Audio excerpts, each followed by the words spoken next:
अस्सलाम वालेकुम स्टूडेंट्स, उम्मीद है आप सब खैरियत से होंगे। अच्छा, अभी हम अपना इंशाल्लाह पार्ट 2 शुरू करते हैं।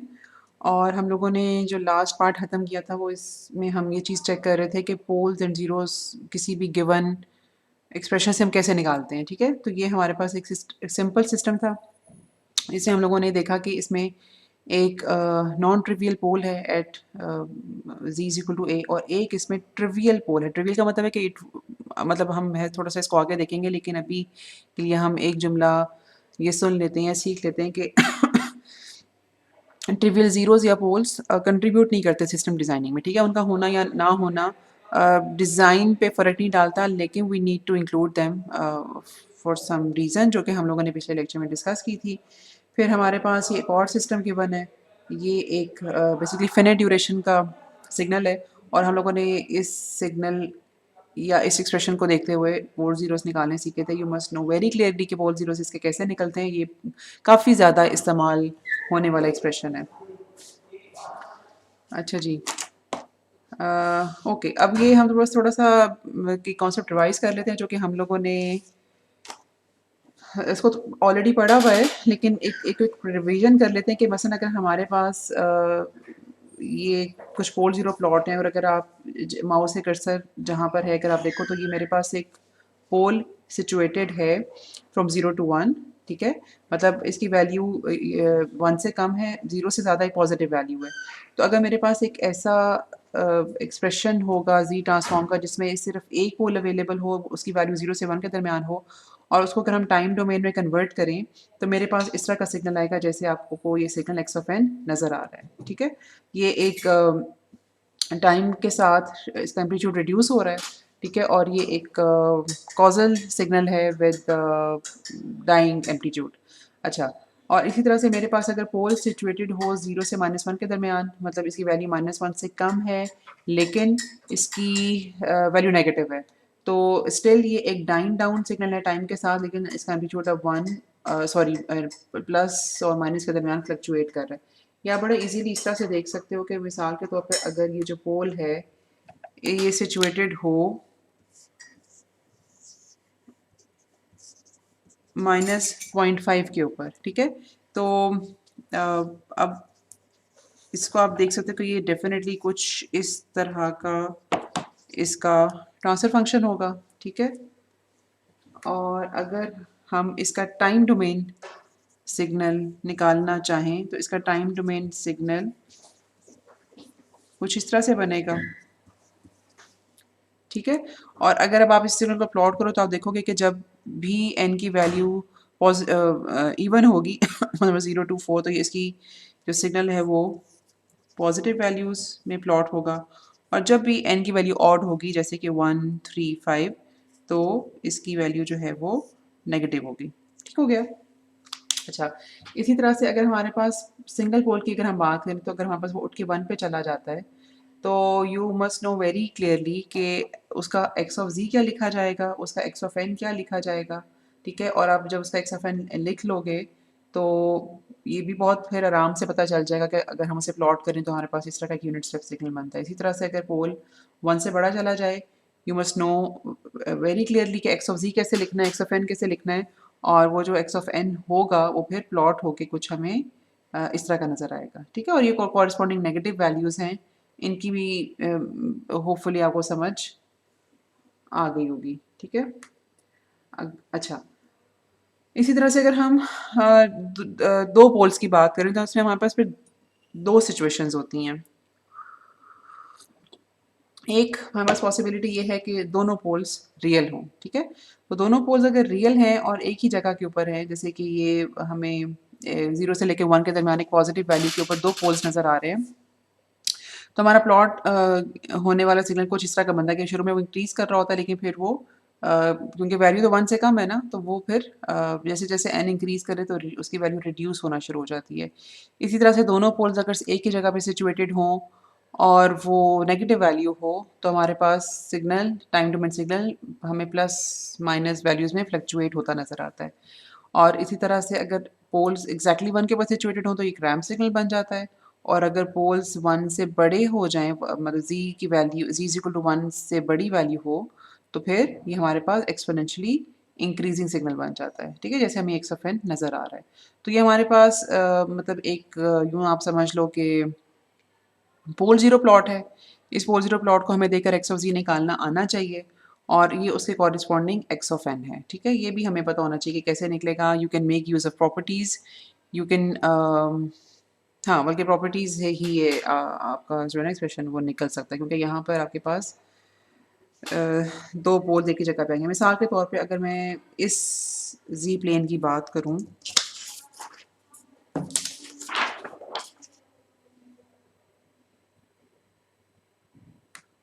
आपको मैं करने ये लगी हूँ कि ये जो मेरे पास जी प्लेन है ना तीसरे वाला, इसको देखते हुए मैं एक्स ऑफ जी लिखने लगी हूँ, लेकिन you should stop here and you should pause this video here and try yourself कि आप इसका एक्स ऑफ जी लिख सको and then you can verify. अच्छा, मेरे पास जो सिचुएशन है वो है कुछ यूँ, ठीक है, और यहाँ पे मेरे पास दो पोल्स हैं। अच्छा, अब चूंकि कोई नॉन ट्रिवियल जीरो नहीं है तो इसका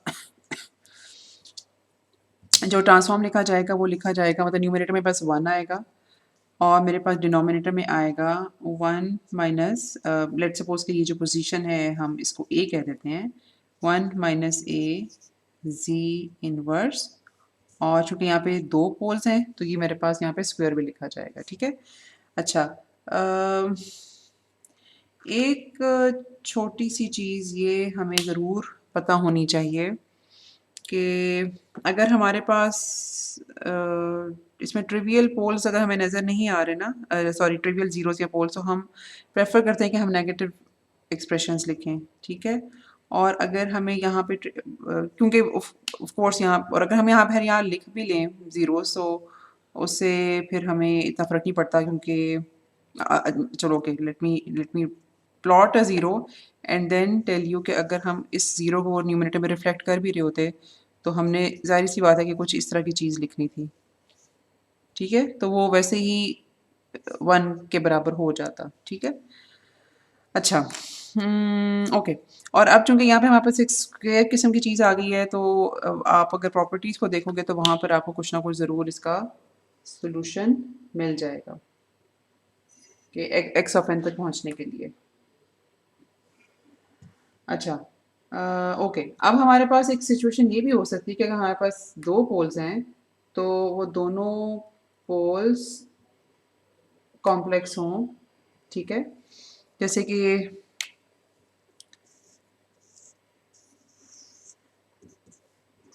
इस तरह की सिचुएशन, ठीक है। अच्छा, अब अगर आप इन दोनों पोल्स को ज़रा क्लोजली मॉनिटर करो, अच्छा मैं इसका थोड़ा सा ना साइज बढ़ा के फिर आपको दिखाती हूँ।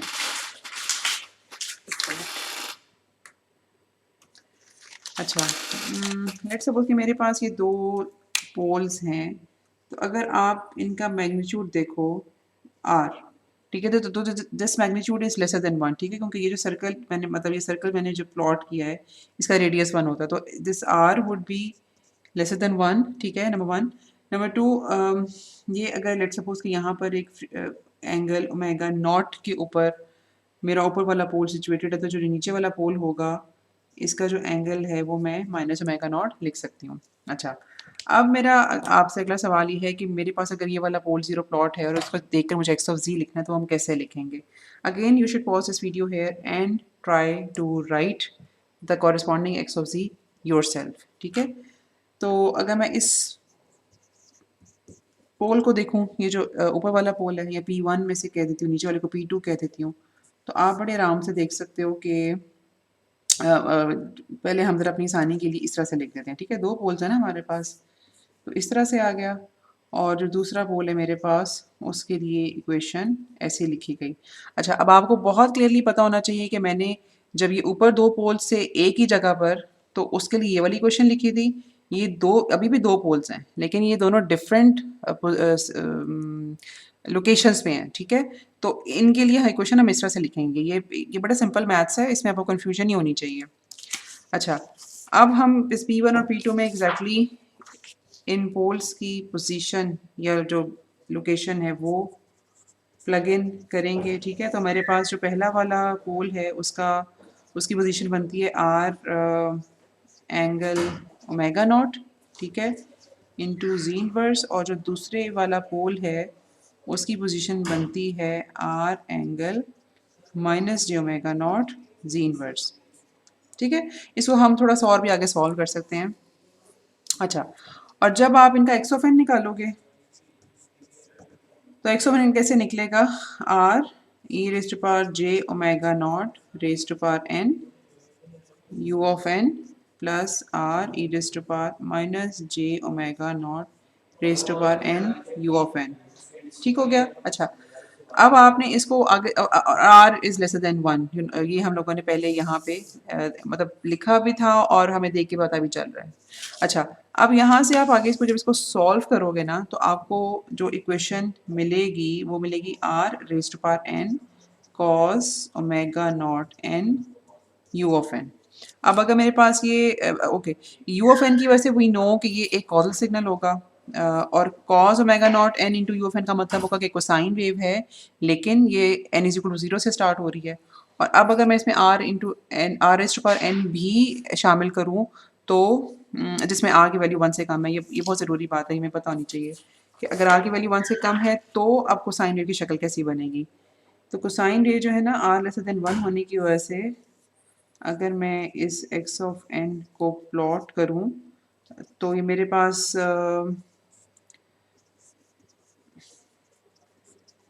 कुछ इस तरह से बनेगी, ठीक है। प्रॉब्ली आप इसको फिगर आउट कर पा रहे होगे कि ये एक डाइंग कोसाइन वेव है, ठीक है। अच्छा, कुछ समथिंग समथिंग लाइक इस तरह से, ठीक है। ये कोसाइन वेव है लेकिन डाई डाई डाउन हो रही है, ठीक हो गया। अच्छा, ओके, तो ये इसका जो है ना आपने यहाँ पे जो दो काम आप ही करने वाले हैं वो ये है कि एक्स ऑफ जी को भी थोड़ा सा आगे लेके चलना है आपने, इसका एक थोड़ी बेहतर शक्ल सूरत का एक्सप्रेशन बनाना है, और एक्स ऑफ एन को भी थोड़ा सा आपने आगे लेके चलना था, so that you may know कि मैंने इस एक्सप्रेशन से ये एक्सप्रेशन हम कैसे निकालेंगे। अच्छा, अब अगर मेरे पास जो पोल्स हैं वो instead of R lesser than zero, R lesser than 1, वो अगर एग्जैक्टली 1 के ऊपर प्लॉट हो जाए, ठीक है, तो फिर मैं अब ना इस वाले एक्सप्रेशन को ही इस्तेमाल करूँगी, ठीक है। तो अगर मेरे पास r की वैल्यू 1 हो जाती है तो मैं इसको simply I can write cos omega naught n into U of n, ठीक है ना। और नाउ यू कैन सी के जो मेरे पास को साइन वेव है वो अब n इज इक्वल टू 0 से शुरू होगी because of you of n, और वो एक सिंपल एक साइन वेव होगी। और इसी तरह से अगर मेरे पास पोल बाहर चले जाते हैं और ग्रेटर देन 1 हो जाते हैं तो इनकी वजह से जो मेरे पास एक्स ऑफ एन बनेगा उसमें अब आर एच पर एन एक तो लिखा जाएगा, लेकिन अगर आप उसे प्लॉट करो तो विल कम टू नो कि since R is greater than 1 तो ये एक एक्सपोनेंशियली इंक्रीजिंग कोसाइन वेव बन जाएगी, जैसे हमारे पास ये स्क्रीन पे आपको नज़र भी आ रहा होगा। अच्छा, तो ये ज़रा कॉन्सेप्ट जो है ना ये आपने इसको देखना है। अच्छा, अब हम ना थोड़ा सा जो अभी तक हम लोगों ने चीज़ें पढ़ी हैं कम अज़ कम पोल ज़ीरो प्लॉट की वजह से और पोल्स की लोकेशन की वजह से, उसको हम थोड़ा सा देख लेते हैं। एक तो ये कि हमारे पास जो कॉजल रियल सिग्नल्स हैं, ठीक है, मसलन कॉजल रियल सिग्नल्स के लिए ना मैं आपको दिखाऊंगी 3 तरह के सिग्नल। ये एक ये वाला सिग्नल, ठीक है, एक ये वाला सिग्नल जिसमें हमारे पास दो पोल्स है, और एक अच्छा ये सारी ही सारी है कॉजल सिग्नल्स है, लेकिन ये जो 3 सिग्नल्स हैं ना जिसमें मेरे पास पोल्स एक थे या दो थे लेकिन उनकी वैल्यू यूनिट सर्कल से कम थी। देयर इज अ रीजन कि I am showing you these circles, these pole plots. अगर आप नोट करोगे तो इन तीनों सिग्नल्स के कॉरेस्पॉन्डिंग जो टाइम डोमेन सिग्नल बन रहे हैं ना हमारे पास, they are bounded in nature. Bounded का मतलब है मैं अच्छा बाउंडेड का लफ्ज़ शायद बहुत मुनासिब ना हो क्योंकि बाउंडेड तो फिर इससे नीचे वाला सिग्नल भी बाउंडेड है, लेकिन ये टाइम के साथ डाई डाउन हो रहे हैं। तो अगर हमारे किसी सिस्टम का इम्पल्स रिस्पॉन्स इस तरह का होता है जैसे मैंने आपको 3 से 6 सिग्नल्स दिखाए हैं, तो वो ऐसा सिग्नल ऐसा सिस्टम जो है वो स्टेबल होगा, ठीक है। तो अगर आप देखो तो causal data signals with simple poles or simple complex conjugate poles are always bounded if poles are inside. और ऑन द यूनिट सर्कल, ठीक है। सिग्नल बाउंडेड होंगे, लेकिन अगर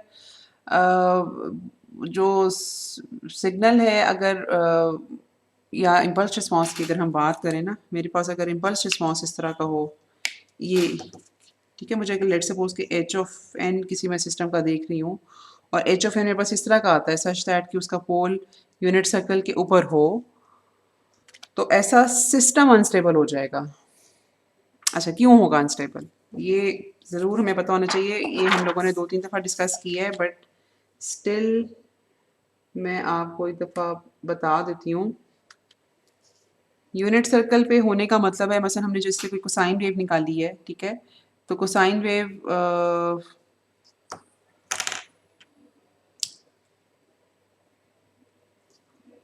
तो अगर आपने देखा तो वो डाई डाउन नहीं हो रहा, ठीक है, उसका जो एम्पलीट्यूड है वो एक कांस्टेंट लेवल पॉजिटिव तक पहुंच रहा है, एक और एक कांस्टेंट लेवल नेगेटिव से एक्सीड नहीं कर रहा, ठीक है, वो जब इसके दरमियान वो चलता जा रहा है। इसी तरह से मेरे पास अगर एक पोल, सिंपल पोल इसके ऊपर है, तो मैंने देखा था कि वो मेरे पास जो कॉरस्पॉन्डिंग सिग्नल बनता है that is U of N. अब मेरे पास कोई साइन वेव इस तरह की हो, यहाँ पे मेरे पास यू एन का सिग्नल हो, ठीक है, मतलब एच ऑफ एन या तो इसके बराबर हो या इसके बराबर हो, दोनों केसेस में जो स्टेबिलिटी को चेक करने का तरीका है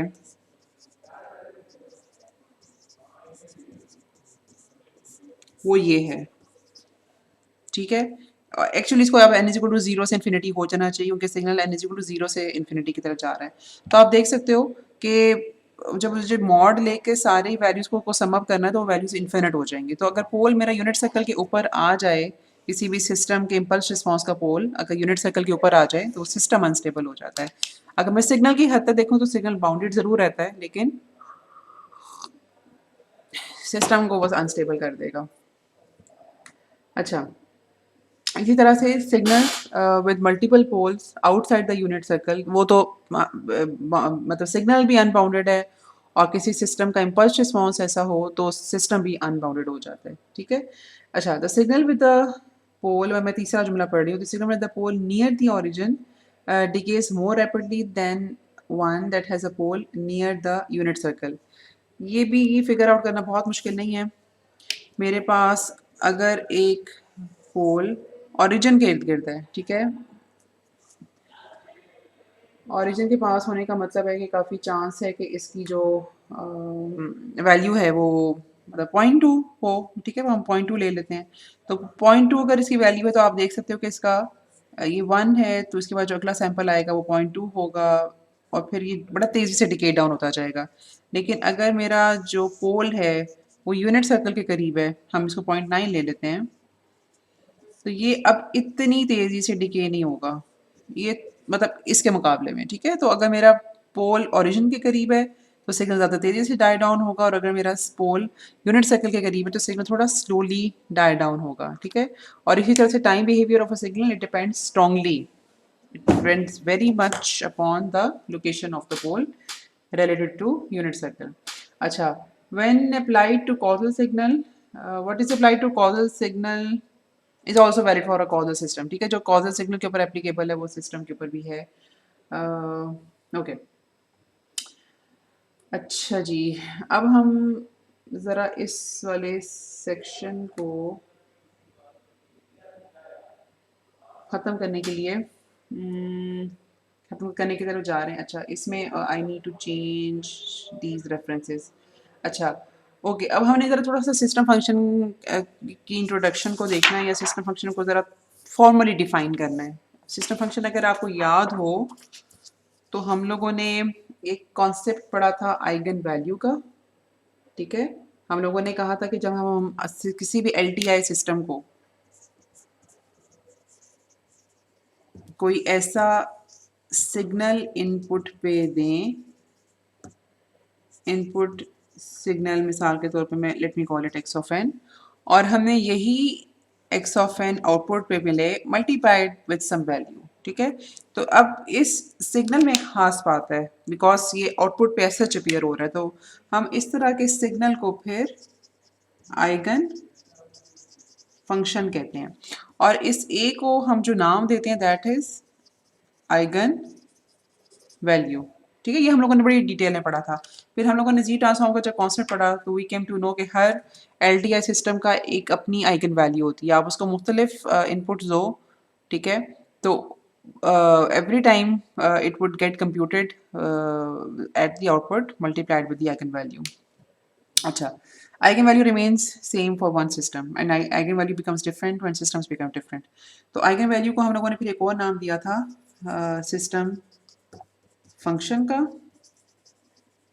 और हमने इसको डिफाइन किया था h of z से, और h of z हम कंप्यूट करते हैं इम्पल्स रिस्पॉन्स से, ठीक है। ओके, अब थोड़ा बेहतर है। अच्छा, तो अब हम ना एच ऑफ जी को बेसिकली इस ये जो आपके सामने क्वेश्चन लिखी हुआ y c upon x of z, इससे भी कंप्यूट कर सकते हैं, क्योंकि हम लोगों ने ये चीज़ भी बहुत डिटेल में पढ़ी थी पिछली दफ़ा शायद, या उससे पिछली दफ़ा, कि अगर हमारे पास इनपुट पे जो सिग्नल है वो z raise to power plus minus n की फॉर्म में ना हो, तो फिर हम उसको उसका जी ट्रांसफॉर्म लेते हैं, फिर हम उसको इनपुट पे सिस्टम की इनपुट पे अप्लाई करते हैं, तो हमारे पास जो आउटपुट आती है that is y of z equals to h of z into x of z, ठीक है।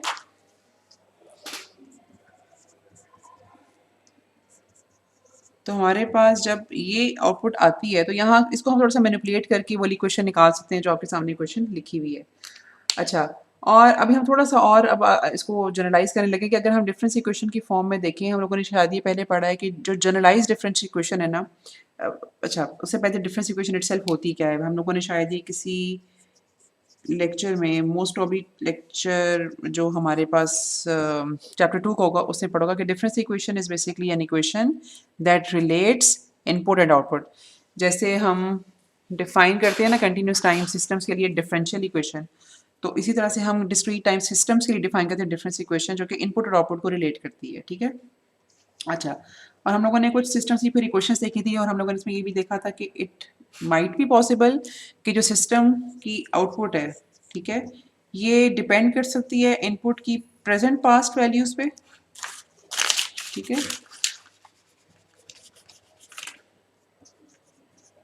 अगर मैं एन नॉट को यहाँ पे ज़ीरो कर दूँ तो सिर्फ प्रेजेंट वैल्यू हमें चाहिए होगी, और अगर एन नॉट की वैल्यू मतलब हो जाए कोई एन नॉट की कोई पॉजिटिव वैल्यू हो, तो फिर इसका मतलब होगा कि सिस्टम जो है वो इनपुट की पास्ट वैल्यूज़ को भी डिमांड कर रहा है।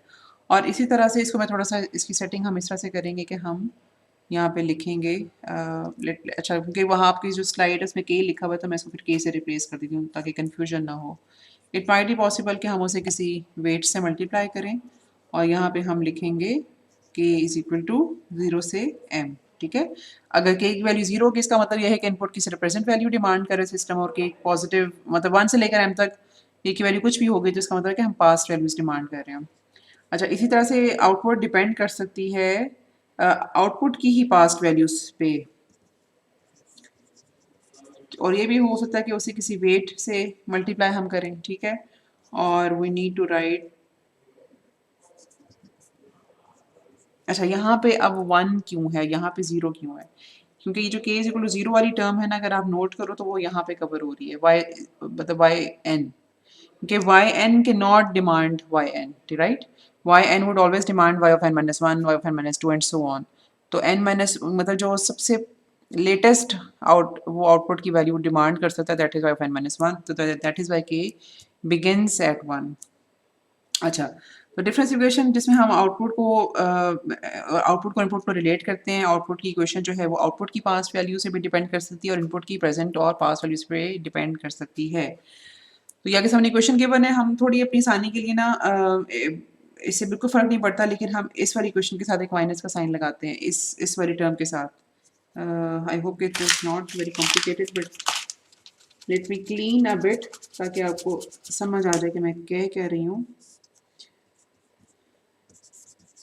It's just for mathematical convenience कि हम इस टर्म के साथ माइनस लगाते हैं, ठीक है।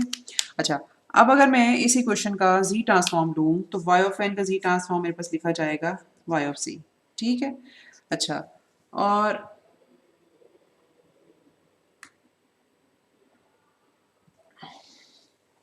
कांस्टेंट जो मेरे पास होता है ना, कांस्टेंट जो हमारे पास अगर मतलब किसी कोई हमारे मेरे पास अगर टर्म है ए इंटू एक्स ऑफ एन, तो अगर मैंने इसका जी ट्रांसफॉर्म लिखना है तो मैं ए इंटू एक्स ऑफ जी लिखूंगी, ठीक है। तो वो हम लोगों ने लिनियरिटी के प्रॉपर्टी में पढ़ा था, तो ये ए ऑफ के तो वैसे ही आ जाएगा। अब मेरे पास जो शिफ्टेड सिग्नल है वाई ऑफ एन माइनस के, इसका ट्रांसफॉर्म कैसे लिखा जाएगा, ये भी हमने शिफ्टिंग की प्रॉपर्टी में पढ़ा था। मेरे पास यहाँ पे आ जाएगा जी रेज़ टू पावर माइनस के वाई इंटू जी, ठीक है। Please go through the properties अगर आपको ये चीज़ याद नहीं आई कि वाई ऑफ एन माइनस के का ट्रांसफॉर्म कैसे लिखा जाएगा। और इसी तरह से अगर हम थोड़ा सा आगे चलें तो मेरे पास ये जो टर्म है एक्स ऑफ एन माइनस के, इसका ट्रांसफॉर्म लिखा जाएगा जी रेज़ टू पावर माइनस के एक्स ऑफ जी, ठीक है। अच्छा, अब हम थोड़ा सा और आगे चलते हैं और हम लोगों ने इस इक्वेशन को इस तरह से एडजस्ट कर लिया जो आपके सामने लिखी हुई है, ठीक है। मतलब ये जो बेसिकली टर्म है, ये वाली टर्म ये इधर आएगी, वाई ऑफ जी कॉमन निकलेगा, और फिर अगर आप इसको थोड़ा सा मैनिपुलेट करो तो ये क्वेश्चन आपके सामने जो लिखी हुई है वो आएगी। You must know how to write this equation, ठीक है। अच्छा, अब हम थोड़ा सा आगे चलते हैं कि अगर हमारे पास लेट्स सपोज इस वाली इक्वेशन में हम एक ए ऑफ के को जीरो कर देते हैं, ठीक है, तो हमारे पास जो लेफ्ट ओवर एच ऑफ जी है जिसको हम सिस्टम फंक्शन कह रहे हैं, वो उसी इक्वेशन कुछ इस तरह से बनेगी। अगर आप नोट करो तो हम लोगों ने ये कैसे सिस्टम की इक्वेशन होगी, ये इक्वेशन एक ऐसे सिस्टम को रिप्रेजेंट करेगी जिसमें किसी भी किस्म के जीरोस, सॉरी किसी भी किस्म के पोल्स नहीं है, ठीक है, किसी भी किस्म के फिनिट या नॉन जीरो पोल्स नहीं है, ठीक है। तो इसमें सिर्फ जीरोस हैं, तो इस तरह के सिस्टम हम कहते हैं कि ये एक ऑल जीरो सिस्टम है। या फिर अगर आप नोट करो तो ये एक FIR सिस्टम ही होता है। अब इसमें चूंकि आउटपुट की पास्ट वैल्यूज डिमांड नहीं हो रही तो कोई फीडबैक एलिमेंट नहीं रहेगा, तो ये एक फिनिट इम्पल्स रिस्पॉन्स सिस्टम है। अच्छा, इसी तरह से अगर हम बी ऑफ के को जीरो करते हैं, मतलब फॉर के ग्रेटर देन जीरो, मतलब हम बी ऑफ बी जीरो को जीरो तो कर नहीं सकते ना। अच्छा, अगर हम क्योंकि इनपुट की हमें एक वैल्यू तो कम से कम चाहिए होगी, तो हम के ग्रेटर देन ज़ीरो के लिए सारी वैल्यूज को अगर हम ज़ीरो कर दें तो हमारे पास जो एच ऑफ जी है वो कुछ इस तरह का बनेगा। अच्छा, अब इस सिस्टम में सिर्फ पोल्स हैं, अगर आप नोट करो तो इस सिस्टम में कोई भी जीरोस नहीं है। जीरोस अगर होंगे तो वो सिर्फ ट्रिवियल जीरोस होंगे जो कि सारे z is equal to zero के ऊपर प्लेस्ड होंगे। तो this system is all poles, इसमें सिर्फ पोल्स हैं, और इस सिस्टम को हम एक IIR यानी कि इन्फिनिट इम्पल्स रिस्पॉन्स सिस्टम कहते हैं, ठीक है। और इसी तरह से अगर हमारे पास ए ऑफ के और बी ऑफ के अगर दोनों जीरो नहीं है, दोनों एग्जिस्ट करते हैं, तो हमारे पास जो ऊपर इक्वेशन हम लोगों ने डिफाइन की है, इक्वेशन जो कि मोस्ट जनरलाइज्ड फॉर्म है, इक्वेशन की फॉर्म यही रहेगी। इस सिस्टम में अब पोल्स भी हैं, इस सिस्टम में जीरोस भी हैं, still we call the system as an IIR system. तो IIR सिस्टम की दो पॉसिबिलिटीज हो सकती हैं कि या तो उसमें सिर्फ पोल्स हों या फिर पोल जीरोस दोनों हों, ठीक है। जब पोल्स ना हों सिर्फ जीरोस हों तो इस तरह के सिस्टम को हम FIR सिस्टम कहते हैं। अब ये चीज़ आप लोगों ने ज़रूर ज़हन में रखनी है कि एच ऑफ जी को अगर हम देखें और हमें देखते हुए कि हमें कैसे पता चले कि सिस्टम FIR है या IIR है, तो ये आपके सामने लिखा हुआ है यहाँ पे। अच्छा, अब हम ना थोड़ा सा कोशिश ये करते हैं कि ये जनरलाइज कुछ इक्वेशंस हैं, जनरलाइज इसकी कि हमारे पास A1 A2 या B1 B2 की वैल्यूज़ गिवन नहीं है, जनरल इक्वेशन है। अब हम लोगों ने करना यूँ है कि ये जो हमारे सामने डिफरेंस इक्वेशंस गिवन है, इनको देखते हुए हम लोगों ने कोशिश करनी है कि हम सिस्टम फंक्शन की इक्वेशन लिख सकें, ठीक है। तो पहले वाली जो इक्वेशन है एक डिफरेंस इक्वेशन की, उसको देखते हुए मैं सिस्टम फंक्शन की इक्वेशन लिखती हूँ और बाकी दोनों आप लोगों ने खुद ट्राई करने हैं।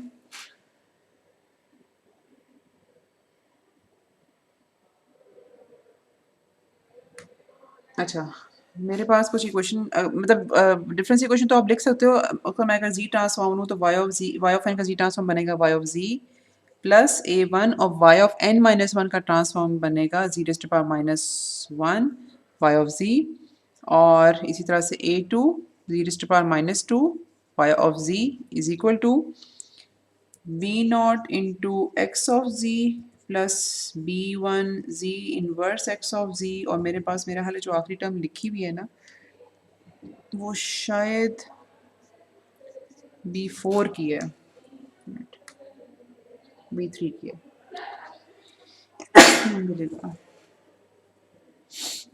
ये बस B3 आ गया, z to to power minus three x of z. अच्छा, अब मैंने क्या करना है कि मैंने सारे जो जी वाई ऑफ जी की टर्म्स है उनको इकट्ठा करना है।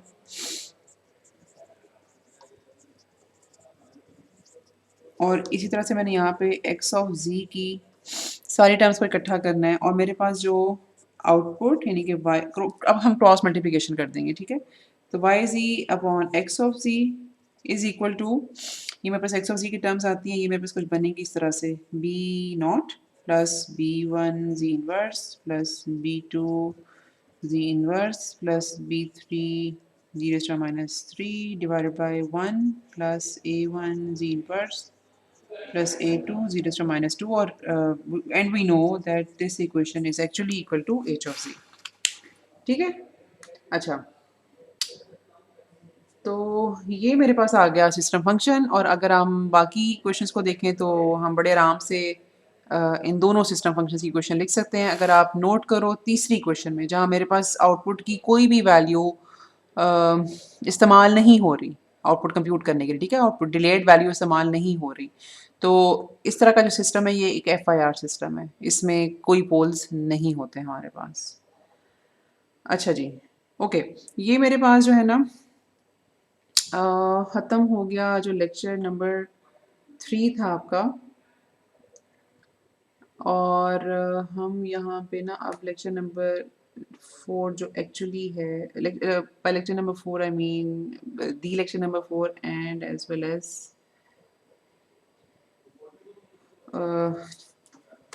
चैप्टर नंबर 3 का जो लास्ट टॉपिक है वो भी आई गेस इसमें आएगा।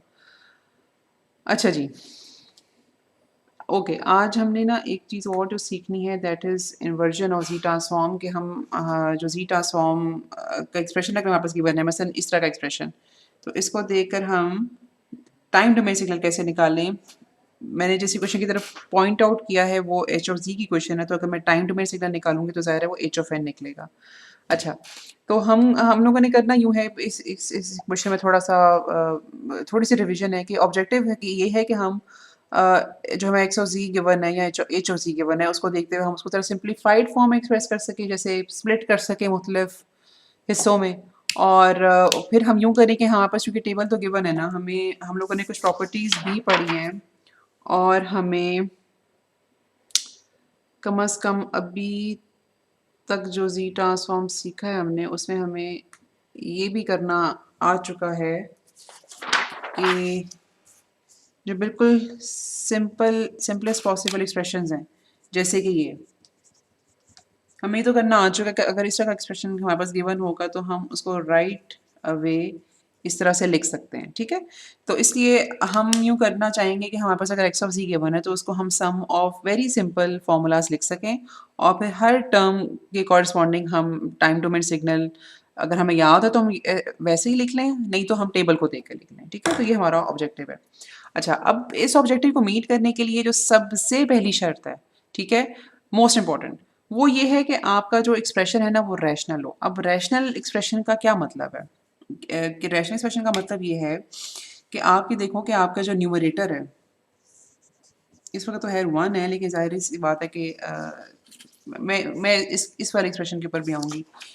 न्यूमरेटर में z की मैक्सिमम नेगेटिव वैल्यू कितनी है? इस वक्त तो जो मेरे पास न्यूमरेटर है ना उसमें मैक्सिमम जो नेगेटिव मतलब वैल्यू है दैट इज़ 0, ठीक है। डिनोमिनेटर में मेरे पास मैक्सिमम नेगेटिव वैल्यू कितनी है, तो आई विल यूज़ 1, ठीक है। वैसे तो ये -1 होता है लेकिन चूंकि ये माइनस की टर्म्स में एक्सप्रेस्ड होते हैं इसको हम मतलब -1 -2 ही कहते हैं, which is minus equal to -n, तो n की वैल्यू 1 बन जाती है। अच्छा, if n is greater than m, तो इस तरह का जो एक्सप्रेशन है ना I would call it a rational expression and it is fit for the application of partial fraction expansion. हम partial fraction expansion लगाते हैं basically और उसके थ्रू हम किसी भी given x of z को simplified form में तोड़ते हैं या express करते हैं। अच्छा, अब हम ज़रा इसको देखते हैं। ये वाला जो मेरे पास expression है इसमें मेरे पास m की वैल्यू कितनी है? यहाँ पे मेरे पास m की वैल्यू 3 है और मेरे पास यहाँ पे n की वैल्यू 2 है। अब ये एक इर्रेशनल एक्सप्रेशन है। और यहाँ से आपका ज़हन में ये भी सवाल आएगा कि अगर m और n बराबर हो जाएँ तब क्या होता है? अगर m और n बराबर हो तब भी वो इर्रेशनल ही होता है। तो सिर्फ वहाँ एक सिचुएशन है रैशनल होने की जहाँ पे n m से बड़ा हो, ठीक है? बराबर होने पर या m की वैल्यू बड़े होने पर एक्सप्रेशन इर्रेशनल होता है। We can not apply partial fraction expansion. तो पहले हमें वो जो है ना डिविजन कैरी आउट करके उसको पार्शियल फ्रैक्शन सॉरी उसको रैशनल बनाना पड़ता है और फिर हम पार्शियल फ्रैक्शन एक्सपेंशन की एप्लीकेशन कर सकते हैं, ठीक है ना? ये नीचे दो मिसालें भी हैं कि ये हमारे पास जो एक्सप्रेशन है ये प्रॉपर है क्योंकि m की वैल्यू 1 है, n की वैल्यू 2 है, लेकिन ये जो मेरे पास एक्सप्रेशन है ये बस इम्प्रॉपर है because m is greater then n।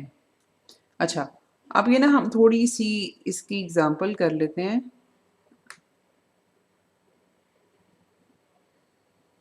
अच्छा, साथ मैंने ना ये दो सवाल भी लिखे हुए हैं ताकि मैं इन दोनों चीज़ों का भी एड्रेस कर सकूं।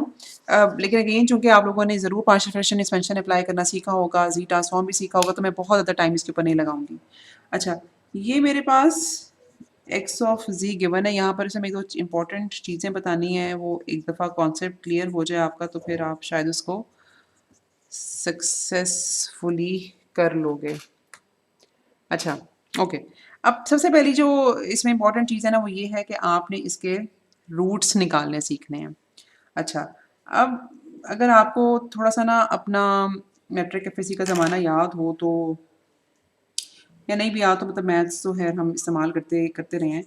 तो देखो मेरे पास अगर ये वाली जो इक्वेशन है ना मेरे पास अगर ये इक्वेशन है और मैंने इसके रूट्स निकालने हैं, ठीक है?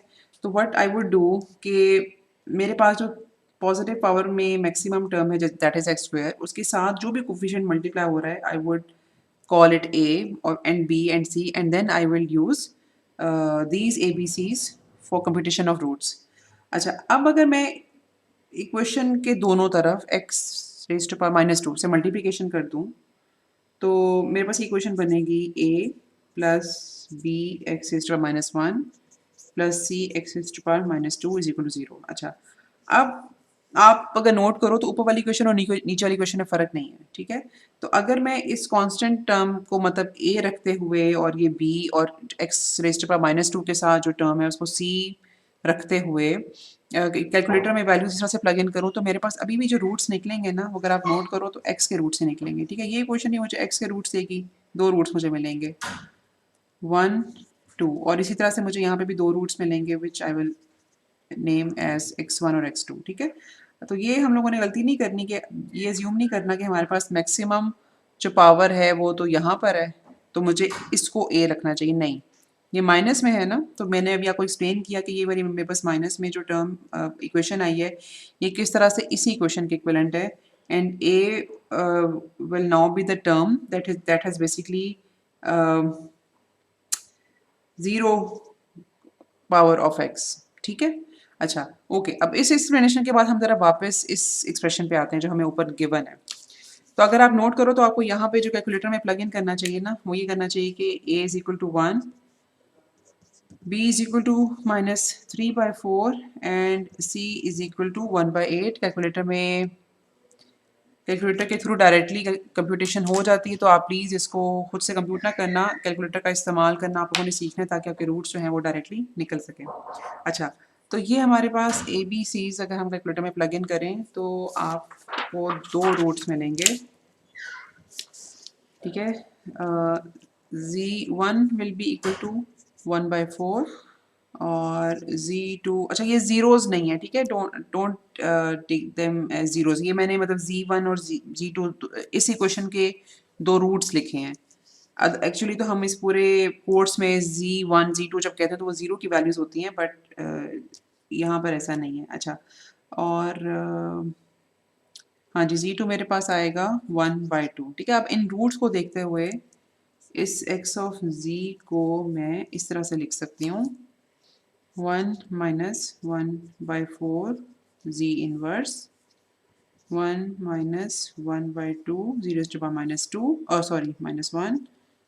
और अगर अब आप इन इस मतलब ब्रैकेट सॉल्व करो, ठीक है? तो आपको यही वाली क्वेश्चन मिलेगी जो ऊपर लिखी हुई है, ये वाली क्वेश्चन।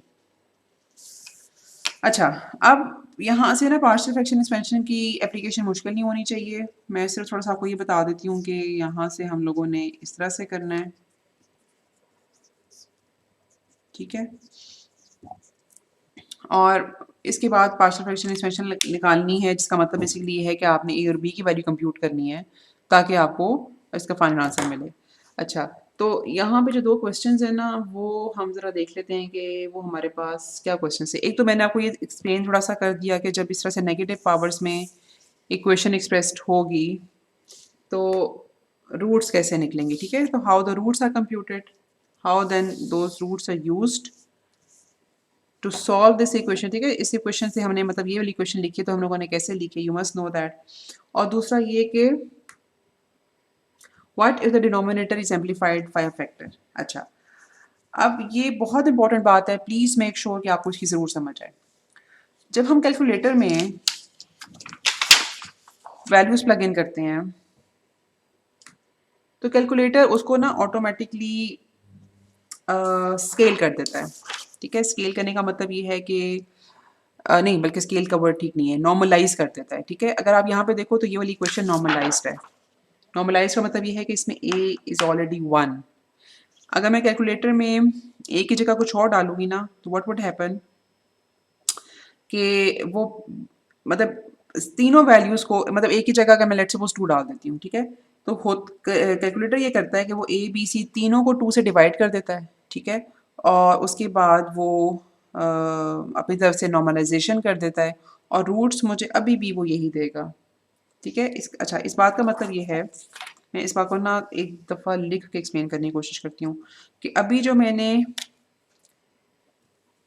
कैलकुलेटर में प्लग इन किया वो था a is equal to 1, b is equal to -3/4, c is equal to 1/8 और इसके मुझे रूट्स मिल गए 1/4, 1/2। अगर मैं इस इन वैल्यूज़ की बजाय कैलकुलेटर में प्लग इन करूँ a is equal to 2, b is equal to -3/2, c is equal to 1/4। अगर आप नोट करो तो यू कैन क्लियरली सी के मैंने इन तीनों वैल्यूज़ को 2 से मल्टीप्लाई करके यहाँ पे लिखा हुआ है। अच्छा, अब अगर मैं कैलकुलेटर में ये वाली रूट्स प्लग इन ये वाली ए बी सी की वैल्यूज़ प्लग इन करूँ ना, मुझे दोबारा से यही रूट्स मिलेंगे क्योंकि कैलकुलेटर नॉर्मलाइज कर देता है। अच्छा, अब इसका तरीका ये है कि अब कैलकुलेटर बेचारे को तो कुछ नहीं पता ना, वो तो उसको तो अंदाज़ा नहीं है, हमने लेकिन ये गलती नहीं करनी। तो हमें क्या करना चाहिए कि हमें अपने मतलब खुद ही से नॉर्मलाइजेशन कर लेनी चाहिए। हमें मतलब बेसिकली 2 को कॉमन निकाल लेना चाहिए, ठीक है। मतलब ये कि अगर मेरे पास एक्सप्रेशन कोई इस तरह का हो, x of z is equal to 1, 2 -3/2 z inverse plus 1/4 z raised to power -2। अगर मेरे पास ये एक्सप्रेशन गिवन है तो मुझे ये चाहिए कि मैं यहाँ से 2 को कॉमन निकालूँ, ठीक है। और ब्रैकेट से मेरे पास एक एक्सप्रेशन आएगा, ब्रैकेट में मेरे पास एक एक्सप्रेशन आएगा जो कि अब होगा बराबर किस एक्सप्रेशन के, हाँ जी,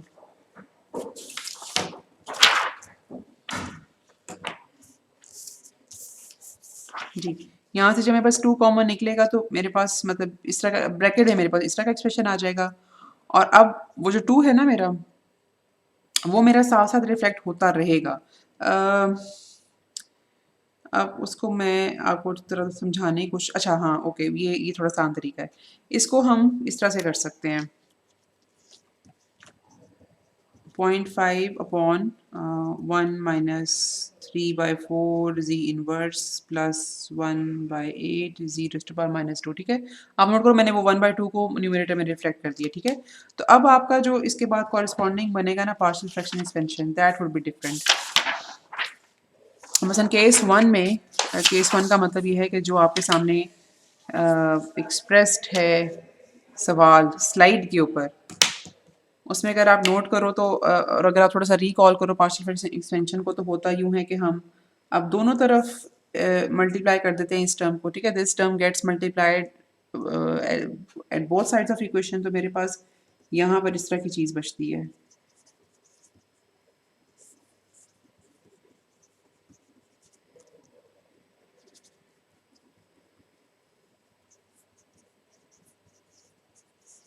ठीक है, लेकिन केस 2 केस 2 मेरे पास ये वाला केस है, ठीक है। इसको अगर हम देखें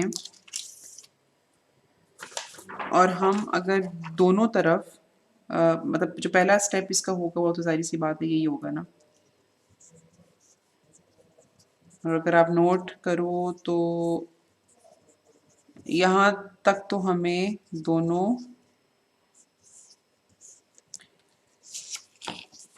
इक्वेशंस ठीक मतलब सेम लग रही हैं, ठीक है। जैसे ये वाली इक्वेशन हमने केस 1 के लिए लिखी थी और ये इक्वेशन मैंने अभी केस 2 के लिए लिखी है। अब अगर इस स्टेज पे, यहाँ से स्टार्ट किया था हमने, इस स्टेज पे मैं इक्वेशंस के दोनों तरफ इस एक्सप्रेशन से मल्टीप्लाई करूँ, ठीक है। मतलब मेरे पास एक्स ऑफ जी क्या है, एक्स ऑफ जी मेरे पास ये चीज़ है ना, 0.5 is equal to 1 minus 3/4 something something, ठीक है। अब ये जो मेरे पास डिनोमिनेटर में एक्सप्रेशन है, इसको मैं इक्वेशन के दोनों तरफ मल्टीप्लाई करूँ तो मेरे पास क्या आएगा, 0.5 is equal to A into 1 minus 2 Z inverse plus B into 1 minus 4 Z inverse, ठीक है। तो नाउ यू कैन सी के फर्क क्या पड़ता है। ये मेरे पास केस 1 था, वो सवाल जो आपके सामने स्लाइड पे है, और ये मेरे पास केस 2 की क्वेश्चन है जो कि मैंने एक मतलब 2 का फैक्टर लेकर आपको थोड़ा सा एक्सप्लेन करने की कोशिश कर रही हूँ कि अगर ए की वैल्यू नॉन यूनिटी हो तो फिर आपको क्या करना है। अच्छा, और end of course it is evident कि ये क्वेश्चन मैं सॉल्व करूँगी तो मेरे पास ए और बी की वैल्यूज डिफरेंट आएंगी, और इस इक्वेशन को जब हम सॉल्व करेंगे तो हमारे पास ए और बी की वैल्यू डिफरेंट आएंगी, डिफरेंट आनी भी चाहिए क्योंकि मेरे पास स्टार्टिंग एक्सप्रेशन ही डिफरेंट था। अच्छा, अब ओके, ए बी की वैल्यूज हम लोगों ने निकाल ली और हमारे पास अब जो रिजल्ट आया है ना, अब हम ज़रा उसके ऊपर डिस्कस कर लेते हैं। आई एम अज्यूमिंग या एक्सपेक्टिंग कि आप ए और बी की वैल्यूज आपको निकालनी आती हैं। अच्छा, ए और बी की जब वैल्यूज मैंने निकाल ली तो मेरे पास जो आंसर आया है वो आया है कुछ इस तरह का। अच्छा, अब सवाल ये है कि ये मेरे पास एक्स ऑफ जी आ गया, अब मुझे आ गया एक्स ऑफ एन कैसे निकालना है, ठीक है। अब एक्स ऑफ एन निकालने के लिए ना हमें पहले ही पता होना चाहिए कि सिग्नल कॉजल है कि नहीं। मिसाल के तौर पे हमारे सवाल में हमें कहीं पे ये गिवन नहीं था कि सिग्नल सॉरी सिस्टम कॉजल है कि नहीं, ठीक है, या सिग्नल कॉजल है कि नहीं, दोनों चीज़ें वैलिड हैं।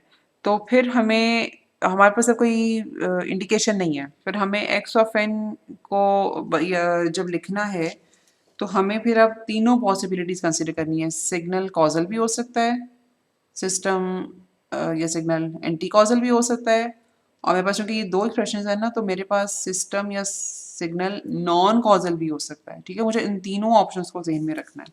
अच्छा, अब अगर मैं इसको देखते हुए कॉजल सिग्नल बनाना है तो वो मैं कैसे बनाऊंगी।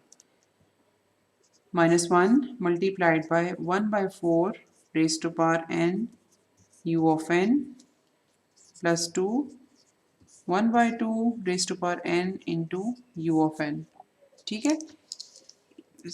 कॉजल को फिगर आउट करना या उसका आंसर लिखना इट्स इजी।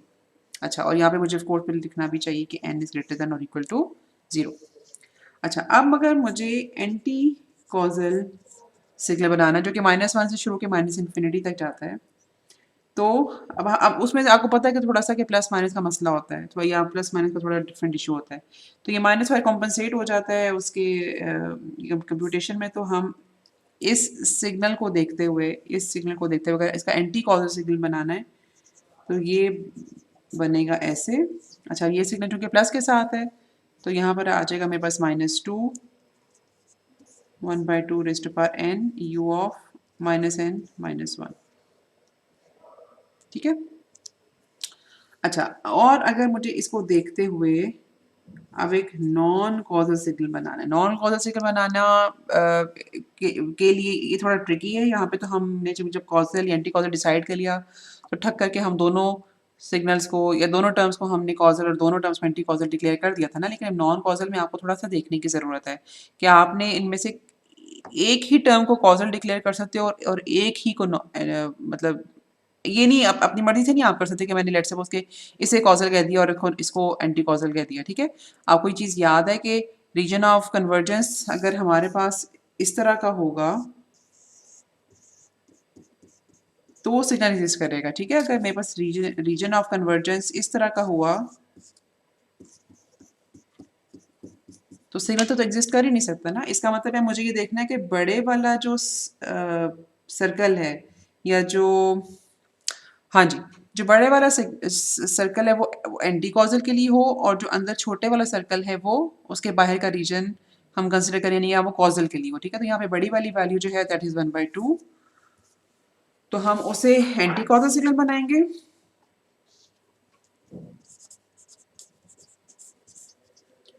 वो मैं यहाँ से डायरेक्टली उठा सकती हूँ, -2 1/2 n u ऑफ -n-1, और जो अंदर वाला सर्कल है उसको मुझे कॉजल बनाना है, वो 1/4 उसकी मतलब जो पोल की वैल्यू आप समझ लो 1/4 है, तो वो मेरे पास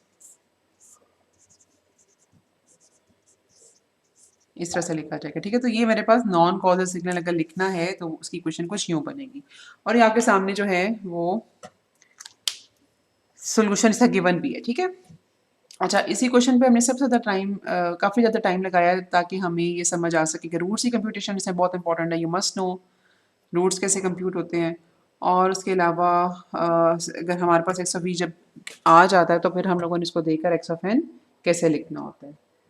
अच्छा, अब जो अगली एग्जांपल है उसमें हमारे पास कॉम्प्लेक्स पोल्स है। ठीक है, कॉम्प्लेक्स पोल्स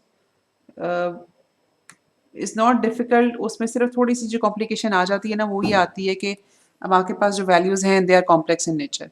लेकिन एक चीज़ का हमेशा आपने ख्याल रखना है कि जो पोल्स होंगे वो हमेशा कॉन्जुगेट पेयर होंगे। ठीक है, अब हम लोगों ने ये भी लेटर सम टाइम डिस्कस करेंगे इंशाल्लाह के पोल्स हमारे पास हैं या जो ज़ीरोज़ हैं वो कॉम्प्लेक्स पेयर कॉन्जुगेट पेयर्स क्यों होते हैं।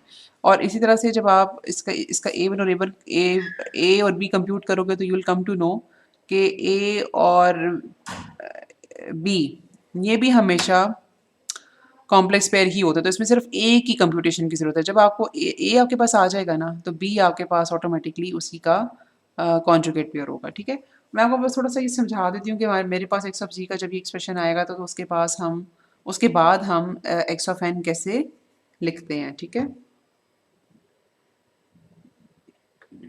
इसमें कोई सवाल तो मैंने नहीं लिखा, नहीं। अच्छा जी,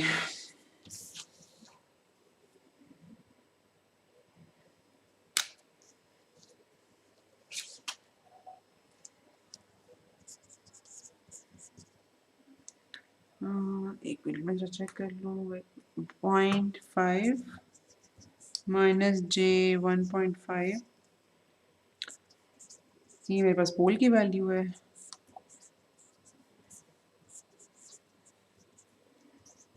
और ये भी आप देखना कि अगर यहाँ पर माइनस का साइन आएगा ना तो यहाँ पर प्लस का साइन आएगा। ठीक है,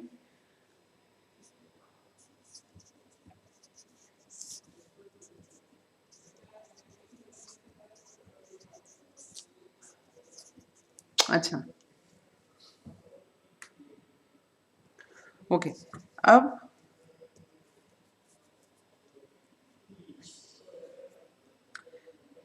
अच्छा, बेसिकली ना अब हमें यहाँ पर इसको कन्वर्ट करना होता है आर एंगल थीटा में, वो थोड़ी सी हमारी कंप्यूटेशन जो है ना वो आसान हो जाती हैं।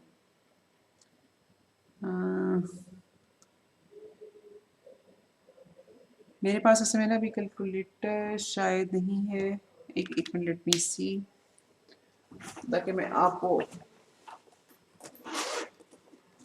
कन्वर्ट करके दिखा सकूँ। ओके, नहीं, मेरे पास कैलकुलेटर अभी नहीं है। अच्छा, करना आप लोगों ने यूँ है इसके बाद कि आपने ना इसको भी ये रेक्टेंगुलर फॉर्म है मेरे पास, इसको पोलर फॉर्म में कन्वर्ट करना है आपने। मैं थोड़ा ज़रा आंसर से फिगर आउट करने की कोशिश करती हूँ, बट देखती हूँ कि मुझे ये समझ आता है कि नहीं आता। अच्छा, यहाँ पे मेरे पास आर एंगल ओमेगा नॉट, मतलब पोलर फॉर्म में अगर मैं कन्वर्ट करूँगी तो कुछ इस तरह की चीज़ आएगी, बल्कि इसको मुझे ना ऐसे नहीं लिखना चाहिए। जो हम लोगों ने तरीका थ्रू आउट यूज़ किया है हम वो यूज़ करेंगे। ठीक है, और इसी तरह से अगर मैं इसको भी पोलर फॉर्म में कन्वर्ट करूँगी तो मेरे पास आर एंगल माइनस जो ओमेगा नॉट आ जाएगा। अच्छा, इसी तरह से मुझे इन दोनों को भी आर एंगल ओमेगा नॉट की फॉर्म में कन्वर्ट करना पड़ेगा, बल्कि अपनी आसानी के लिए इसको मैं आर एंगल थीटा नॉट लिख लेती हूँ और इसको मैं आर एंगल ओमेगा नॉट, ताकि दोनों में डिफरेंस रहे, ठीक है। अच्छा, उसके बाद हम जब इसको थोड़ा सा और मैनिपुलेट करेंगे तो विल कम टू नो कि इसको हम लिख सकते हैं इस तरह से, आर एंगल थीटा नॉट, ये मेरे पास आ गया। और जब मैंने जो ये तो कांस्टेंट टर्म होगी ना जो बाहर मल्टीप्लाई हो रही है, और जो मेरे पास लेफ्ट ओवर टर्म है उसको जब मैंने एक्स ऑफ एन की फॉर्म में लिखना है तो वो मेरे पास लिखा जाएगा आर एंगल, ये मतलब ये इसको जब मैंने पोलर फॉर्म में लिखा तो मैंने इसके इक्विवेलेंट लिख लिया, ठीक है, multiplied by N U of N, ठीक है। ये कांस्टेंट टर्म है, ये वाली जो है ये मेरे पास ऐसे आ गई। और ये जो बाकी लेफ्ट ओवर टर्म थी ना, 1 divided by 1 minus R angle omega naught ji inverse, उसको देखकर मैंने ये टाइम डोमेन सिग्नल लिख लिया। और इसी तरह से हम यहाँ पे भी लिख सकते हैं। अच्छा, अब यहाँ से हम जब प्रोसीड करेंगे तो अच्छा आर भी डिफरेंट होंगे।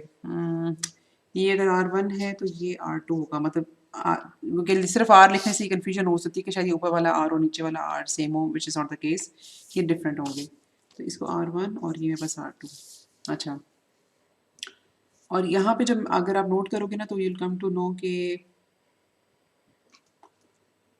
इनमें से एक नेगेटिव होता है, ये पॉजिटिव होता है, और इस पर जे थीटा नॉट और इसके साथ मल्टीप्लाई होगा R2 e raised to power minus j omega naught raised to power n into u of n। अच्छा, अब हम यूँ करते हैं कि इसको हम कंबाइन कर लेंगे तो ये मेरे पास आ जाएगा R1 R2 raised to power n और e raised to power j omega naught n minus theta naught, ठीक है। इस टर्म को अगर आप देखो तो R1 R2 raise to power n इधर आ गया और e raise to power j omega naught n minus theta naught, मैंने ये इस एक्सपोनेंशियल टर्म और इस एक्सपोनेंशियल टर्म को कंबाइन कर लिया। और अगर आप यहाँ पे देखो तो यहाँ पे जो दूसरी टर्म है ये मेरे पास लिखी जाएगी R1 R2 raise to power n e raise to power minus j omega naught n minus theta naught, ठीक है। वो कुछ इस तरह से मेरे पास आ जाएगी। अब आइलर आइडेंटिटी एप्लीकेबल है। आइलर आइडेंटिटी जो है इसको संभाल करके हम कोसाइन की फॉर्म लिख सकते हैं। तो ये मेरे पास आ जाएगा 2 into R1 R2 raise to power n cos omega naught n minus theta naught into U of n, ठीक है। तो ये वाली वैल्यूज जो है ना इसमें R1 R2 omega naught theta naught, ये वाली वैल्यूज जाहिर सी बात है कि आपको जब ये इनको आप कन्वर्ट करोगे ना, ट्रांसफॉर्म करोगे रेक्टेंगुलर फॉर्म से पोलर फॉर्म में, तो वो ये वाली वैल्यू सारी आ जाएंगी। अच्छा, अब नीचे जो है ना इनके तीन ऑप्शंस लिखी हुई हैं, कॉजल, एंटी कॉजल और नॉन कॉजल। इसमें सबसे इंपॉर्टेंट बात यह है कि इसका नॉन कॉजल एग्जिस्ट नहीं करता, पॉसिबल नहीं है। मैं थोड़ा सा हिंट देकर ना इसको ज़रा आपके ऊपर छोड़ती हूँ कि आप इसको डिसाइड करो, क्योंकि ये तो मेरे पास पोल है ना सिस्टम का, ठीक है। हम तो R2 ओमेगा नॉट ये सिस्टम का पोल डिटरमिन करेंगे। तो वैसे तो वैल्यू भी है 0.5 J 0.5, हाँ हम इसको भी देख सकते हैं। तो लेट सपोज कि मेरे पास 0.5 प्लस J 0.5, ठीक है, ये मेरे पास एक पोल है और यहाँ मेरे पास दूसरा पोल आ गया, ठीक है। अच्छा, और थोड़ा सा मुझे ना मैं इस तरह से लिखना चाहूँगी। अच्छा, और ये मेरे पास वैल्यू 1 है और ये कुछ मेरे पास इस तरह का सर्कल बनेगा, ओके। अब सवाल ये पैदा होता है कि अब इसको, मतलब मेरे पास ये पोल जीरो प्लॉट है अगर मिसाल के तौर पे, और मुझे इसको देखकर डिसाइड ये करना है कि सिग्नल कॉजल है या एंटी कॉजल है, तो ये नॉन कॉजल है, तो हम कैसे करेंगे? क्योंकि दो पोल्स है ना सिस्टम की, तीन ऑप्शन हो सकती हैं। अच्छा, अब अगर हम ये कहते हैं कि हमारा रीजन ऑफ कन्वर्जेंस, मतलब क्योंकि ऑफ कोर्स जहाँ का हम कॉजल सिग्नल की बात करते हैं ना, तो ये मेरे पास इसका एक पर्टिकुलर रेडियस है जिसको हमने R2 का नाम दिया है, तो ये भी ज़ाहिर उसी रेडियस के ऊपर है, इसको भी हमने R2 का ही नाम दिया है। तो जो सर्कल बनेगा ना इन पोल्स को इस्तेमाल करते हुए वो तो एक ही सर्कल बनेगा। वैसे तो हमारे पास अगर ज़्यादा पोल हो तो हम सर्कल्स बनाते जाते हैं, फिर हम कहते हैं कि जो सबसे बड़ा सर्कल है ना उसके बाहर का रीजन ऑफ कन्वर्जेंस है। इस केस में ऐसा नहीं होगा, एक ही सर्कल बनेगा। तो अगर तो मेरे पास ये कॉजल सिग्नल है तो ज़ाहिर है इस सर्कुलर रीजन के बाहर का जो रीजन है that is region of convergence. अगर मैं कहती हूँ ये एंटी कॉजल सिग्नल है तो ये जो इस नीले सर्कल के अंदर का जो रीजन है that is used for ROC. अब मसला ये है कि नॉन कॉजल ये इसलिए नहीं हो सकता क्योंकि नॉन कॉजल बनाने के लिए आपको एक पोल के बाहर का रीजन लेना पड़ता है, एक पोल के अंदर का रीजन लेना पड़ता है, और जो सर्कुलर रीजन इटसेल्फ होता है वो तो आरओसी का हिस्सा ही नहीं होता। तो अगर नॉन कॉजल हम इसका बनाना चाहते हैं तो इसलिए एप्लीकेबल नहीं होगा क्योंकि हमारे पास फिर कोई कंबाइंड रीजन या जी के पॉइंट से निकलेंगे ही नहीं जिसको हम आरओसी कह सकें। ठीक है, they won't exist any common area, इसलिए इस तरह के सिग्नल का नॉन कॉजल सिग्नल एग्जिस्ट नहीं करता। अच्छा जी, इसके बाद हमारे पास एक और एग्जांपल हो सकती है कि जहाँ पे हमारे पास मल्टीपल पोल्स हों सेम रूट पे, और इस एग्जांपल को सॉल्व करने के लिए ना जो मैंने इस बिल्कुल पहला जो सिग्नल इट्स लिया है इट्स एक्सप्रेशन उसमें पॉजिटिव पावर्स दी हैं so that you may know कि अगर पॉजिटिव पावर्स होंगी तो आपने वहीं से नहीं शुरू कर देना, आपने सबसे पहला काम ये करना है उसको नेगेटिव पावर्स में ट्रांसफॉर्म करना है। ठीक है, नेगेटिव पावर्स में ट्रांसफॉर्म करने का तरीका कार ये है कि आप जो जी की सबसे आपको मैक्सिमम पावर की टर्म नज़र आ रही है ना, इस केस में तो न्यूमरेटर डिनोमिनेटर दोनों में जी क्यूब है, लेकिन अगर यहाँ न्यूमरेटर में जी क्यूब होता और डिनोमिनेटर में जी स्क्वायर होता, या फिर न्यूमरेटर में जी स्क्वायर होता और डिनोमिनेटर में जी क्यूब होता। ठीक है, मतलब जो मैं समझाना चाह रही हूँ वो ये कि जिस भी जगह पे हमको मैक्सिमम जी की पावर वाली टर्म मिलती हम उसकी नेगेटिव पावर के साथ मतलब या जी रेज़्ड टू पावर माइनस 3 के साथ मल्टीप्लाई और डिवाइड कर देते। तो इसमें इत्तेफाक से एक ही है, लेकिन ये अदरवाइज आप ये तरीका क्या करोगे तो जी रेज़्ड टू पावर माइनस 3 के साथ आपने मल्टीप्लाई डिवाइड कर दिया। अच्छा, उसके बाद आपको पता है कि आपने ये करना होता है कि जो कांस्टेंट टर्म होती है ये वाली, इसको आपने 1 बनाना होता है, नॉर्मलाइज करना होता है। तो आपने 18 कॉमन भी ले लिया, तो जब आपने 18 कॉमन लोगे तो you will come to know कि चूंकि न्यूमरेटर में भी 18 लिखा हुआ है तो वो कैंसिल आउट हो जाएंगे। तो आपके पास इस टर्म के बाद ये जो सवाल हमें गिवन है, हाँ, हम इस एक्सप्रेशन तक पहुंचेंगे। ओके, अब हम लोगों ने रूट्स निकालनी, तो चूंकि जी रेज़्ड टू पावर माइनस 3 की लास्ट टर्म में तो हमारे पास 3 रूट्स निकलेंगी। एक रूट 1/2 है और बाकी दोनों रूट्स -1/3 के ऊपर हैं। तो हम जब इस तरह की इक्वेशन हमारे सामने होती है और हमने उसको देखते हुए पार्शियल फ्रैक्शन एक्सपेंशन लिखनी होती है तो हम यूँ करते हैं, x of z is equal to a divided by 1 minus 1/2 z inverse plus b divided by 1 plus 1/3 z inverse plus c divided by 1 plus 1/3 z inverse का स्क्वायर। अगर आपको इनकेस पार्शियल फ्रैक्शन एक्सपेंशन बहुत अच्छे से याद नहीं है तो ठीक है, फिर यहाँ से आप लेकर आगे चलोगे और इसमें भी आपके पास फिर कॉजल, एंटी कॉजल और नॉन कॉजल की 3 तरह के ऑप्शंस हैं क्योंकि इसके 2 पोल्स हैं ना, सॉरी 3 पोल्स हैं लेकिन 2 पोजीशंस पे हैं। अगर मैं इसका पोल ज़ीरो प्लॉट करूँ तो मेरे पास एक पोल है 1/2 पे और 2 पोल्स हैं, नहीं यहाँ पे नहीं बनेंगे, -1/3 पे बनेंगे।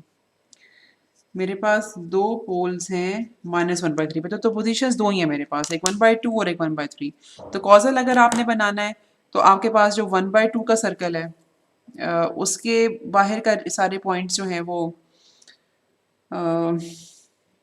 रीजन ऑफ कन्वर्जेंस होगा। मतलब रीजन ऑफ कन्वर्जेंस लिखने के लिए हमें we should write z greater than 1/2 for causal signal. ठीक है, for anti causal signal again you should pause the video है, think for yourself and then tell your answer.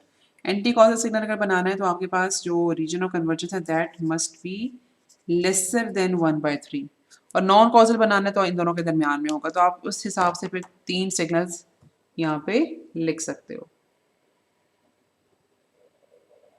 Please इसको solve करके देखना, it should not be very difficult. और ये सवालों में हमें थोड़ी सी डिफरेंट चीज़ें नज़र आ रही हैं, ये प्रॉपर्टीज़ को आप लोगों ने इस्तेमाल करना है, दिस शुड बी डूएबल। ठीक है, अगर नहीं होता तो प्लीज़ लेट मी नो।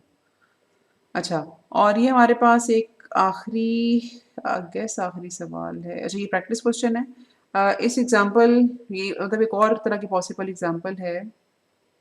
हाँ, ये इम्प्रॉपर फ्रैक्शन है। पहली बात है कि इम्प्रॉपर फ्रैक्शन होती क्या है? आई गेस ये मैंने जो शुरू में समझाया था ना, ये मैंने रैशनल और इर्रेशनल की टर्म्स में समझाया था, लेकिन आई गेस जो मैं टर्म यूज़ कर रही थी वो गलत थी। Maybe I should have used proper and improper fraction. हाँ, रैशनल इर्रेशनल प्रॉब्ली गलत टर्म थी। प्रॉपर इम्प्रॉपर ठीक टर्म है। तो इम्प्रॉपर फ्रैक्शन एक ऐसी फ्रैक्शन है जहाँ पर, जिसको मैंने पहले मिस्टेकनली इर्रेशनल बोला था, कि जहाँ पर m की वैल्यू n से बड़ी या उसके बराबर है। तो अगर हम पास इम्प्रॉपर फ्रैक्शन आ जाए तो व्हाट डू वी डू? हम उसकी फिर डिवीजन करते हैं। और यहाँ पे एक और पॉइंट नंबर 2 भी बड़ा इंपॉर्टेंट है, वो पहले हम ज़रा इस पॉइंट को देख लें कि हम लोगों ने प्रॉपर बनाना कैसे है, और फिर मैं पॉइंट नंबर 2 की तरफ आती हूँ। अच्छा, देखो, ये मेरे पास x ऑफ z है जो कि इस तरह से डिफाइंड है, ठीक है। इम्प्रॉपर है तो मुझे इसको प्रॉपर बनाना है। उसके लिए हम करते हैं यूं है कि हम इसको ज़रा थोड़ा सा ना, मतलब z की पावर्स में लिख देते हैं इसके अंदर, डिनोमिनेटर इसके अंदर, डिवाइजर के अंदर, और यहाँ पे हम लिखेंगे इस तरह से, ठीक है।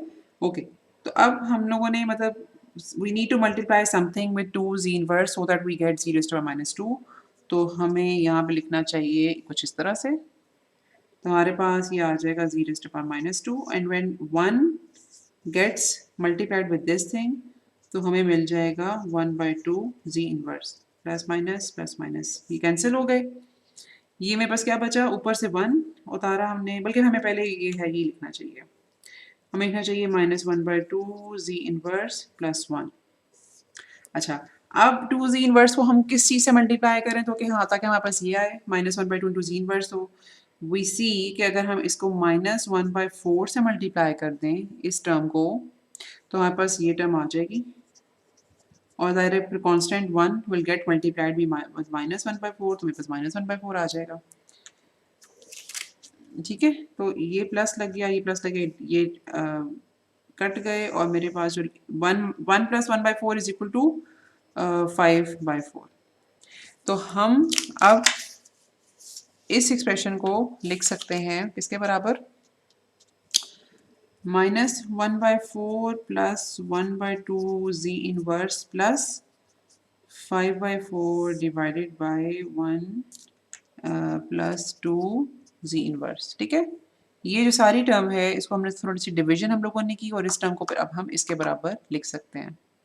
अच्छा, और यहाँ से आगे फिर अब आप इसको सॉल्व करोगे, मतलब पार्शियल फ्रैक्शन एक्सपेंशन लगानी है। यहाँ पे तो है ज़रूरत ही नहीं, क्योंकि एक ही सिंगल हमारे पास टर्म है, मतलब उसकी पावर शावर नहीं है कोई भी, एक ही 1 ही है उसकी पावर। तो यहाँ से आगे तो अप्लाई करना बहुत आसान है। अच्छा, जो दूसरी बहुत इंपॉर्टेंट बात है ना, कि यही सवाल अगर मेरे पास जी की पॉजिटिव पावर्स में एक्सप्रेस्ड होता, तो फिर क्या आप उसको भी देख के डायरेक्टली डिक्लेयर कर देते कि वो इम्प्रॉपर है? मसलन ये मेरे पास सवाल अगर इस तरह से होता, 1 मैं लिखूँ या ना लिखूँ तो फ़र्क नहीं पड़ता, ठीक है। मैंने अब क्या किया है कि मैंने नेगेटिव वैल्यूज़ यूज़ नहीं की, तो क्या ये भी इम्प्रॉपर है? अच्छा, ये हम डिसीजन इसकी पॉजिटिव पावर्स में देख के नहीं लेते। Please remember, and I am repeating my self, कि इसको हम पॉजिटिव पावर्स में देखते हुए डिसीजन नहीं लेते प्रॉपर या इम्प्रॉपर होने का। हम हमेशा नेगेटिव पावर्स में एक्सप्रेस करके फिर डिसीजन लेते हैं। अब नेगेटिव पावर एक्सप्रेस करने के लिए मुझे क्या करना चाहिए, जी की पॉजिटिव पावर कौन सी है, maximum positive power z square, तो मैं z raised to power plus minus 2 से इसको मल्टीप्लाई डिवाइड करूंगी, और ठीक है। अब मल्टीप्लाई डिवाइड मतलब z raised to power minus 2 को अगर मैं न्यूमरेटर से मल्टीप्लाई करूँ, what will I get, z raised to power -2 plus 1। अच्छा, और नीचे मेरे पास क्या आएगा, z raised to power -2 plus z raised to power -1। अच्छा, अब आप यहाँ पे देखो तो मेरे पास m की वैल्यू 2 है और n की वैल्यू मेरे पास ये भी 2 है। Now I can take decision कि yes this is an improper fraction because m is equal to n। और अब मुझे यहाँ पे डिवीजन का स्टेप करना पड़ेगा, एक जैसे कि मैंने ये आपको पहले बताया है, और फिर उसके बाद हम उसको प्रॉपर फ्रैक्शन बना सकेंगे। तो इसलिए please never take decision about the fraction of being proper or improper when it is expressed in positive powers of z. अच्छा जी, इसका भी causal anti causal non causal आपको डिसाइड करना है, ये डिसीजन लिया जाएगा। अच्छा, पोल्स की पोजीशन के ऊपर, ये इसमें के ना एंटी कॉजल के ऊपर लिखा हुआ कि ये पॉसिबल नहीं है। ये ज़रा प्लीज़ आप लोगों ने ज़रा वेरीफाई करना है कि क्यों इसका एंटी कॉजल सिग्नल पॉसिबल नहीं है। You must no this very well. अच्छा, और हमारे पास फिर आखिर आखिर में एक सवाल गिवन है, ये पॉजिटिव पावर्स में है, please convert it into negative power first और उसके बाद फिर आप इसको सॉल्व करो, ठीक है? ये इसका मैंने जवाब लिख दिया है, लेकिन इसकी प्रैक्टिस आप लोगों ने खुद करनी है। अच्छा, I will stop the lecture here क्योंकि ऑलरेडी ये बड़ा हैवी किस्म का टॉपिक हो गया है। तो प्लीज़ आप देख लो कि अगर इसको आप नेक्स्ट लेक्चर से पहले देख सको, ठीक है? और हम फिर इंशाल्लाह यहाँ से आगे 3.4 से ऑनवर्ड्स इसको डिस्कस करेंगे। Thank you so much.